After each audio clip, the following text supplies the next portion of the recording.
আপনারা ইতিমধ্যেই বিভিন্ন পত্র পত্রিকায় দেখেছেন, কালের কণ্ঠ, যুগান্তর এবং অনেকগুলো পত্রিকা একটা নিউজ কভার করেছে যে জৈনক এম কে জামান নামে এক লোক, যিনি চিত্র পরিচালক হিসেবে দাবি করেছেন, তিনি বিএনপির চেয়ারপারসন, সাবেক তিনবারের প্রধানমন্ত্রী, এদেশের গণমানুষের সবচেয়ে আস্থার প্রতীক এবং সবচেয়ে জনপ্রিয় নেত্রী দেশনেত্রী বেগম খালেদা জিয়ার নামে একটা মুভি তৈরি করছেন, যেটা ওনার দাবি হলো এফডিসিতে চিত্র পরিচালক যে সমিতি আছে সেখানে অলরেডি রেজিস্টার্ড করা হয়েছে।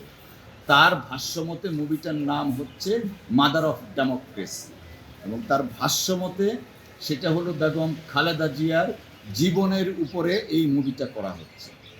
এই নিউজটা আমাদের দৃষ্টিগোচর হয়েছে।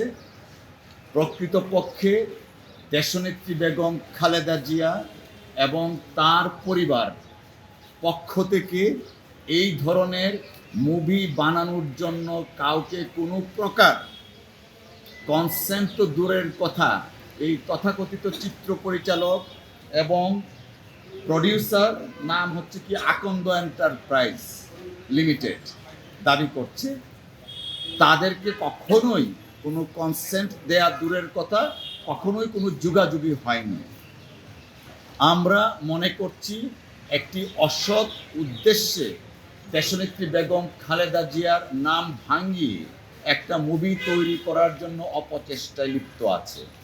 তাই আজকে আমি আইনজীবী হিসাবে একটা লিগ্যাল নোটিশ পাঠিয়েছি তাদেরকে এই প্রক্রিয়া থেকে, অর্থাৎ দেশনেত্রী বেগম খালেদা জিয়ার নামে যে মুভিটা বানানোর জন্য তারা চিন্তা করছেন বা কাজ শুরু করতে যাচ্ছেন তা থেকে বিরত থাকার জন্য। অন্যথায় তাদের বিরুদ্ধে আইনানুগ ব্যবস্থা নেওয়া হবে under the penal code as well as cyber act. প্রকৃত অবস্থানটা হচ্ছে দেশনেত্রী বেগম খালেদা জিয়া এবং বিএনপির ভারপ্রাপ্ত চেয়ারম্যান জনাব তারেক রহমান সাহেবের কাছ থেকে কেউ কখনো কোনো অনুমতি নেননি, তাদের কনসেন্টেও নেই, যে কারণে আমরা লিগ্যাল নোটিশটা দিয়েছি। পাশাপাশি এই লিগ্যাল নোটিশের একটা কপি সম্মানিত আইজিপি বরাবর এবং ডিএমপি কমিশনারের বরাবর আমরা অনুলিপি পাঠিয়েছি, যেন এই সমস্ত ব্যক্তি যারা এই কাজটা করতে যাচ্ছেন তাদের বিরুদ্ধে আইনানুগ ব্যবস্থা নেওয়া হয়। এবং আমরা বলেছি আগামী 5 দিনের মধ্যে এই তথাকথিত ফিল্ম মেকার এবং প্রডিউসার সাংবাদিক সম্মেলন করে তাদের যে বক্তব্য দিয়েছে তা প্রত্যাহার করবেন।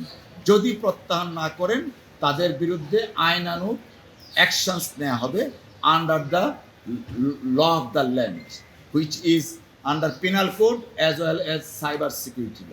খালেদা জিয়াকে নিয়ে ভবিষ্যতে সিনেমার কোনো পরিকল্পনা আছে কিনা আপনাদের? দেখুন, আপনি সারা বাংলাদেশ তথা বিশ্বের ইতিহাসে যারা অনন্য মর্যাদায় চলে যান, তাদের ভূমিকা নিয়ে, তাদের রাজনৈতিক জীবন নিয়ে, তাদের দুঃখ নিয়ে, তাদের কষ্ট নিয়ে, যেমন দেশনেত্রী বেগম খালেদা জিয়াকে দীর্ঘদিন কারাবাস করতে হয়েছে বিনা কারণে।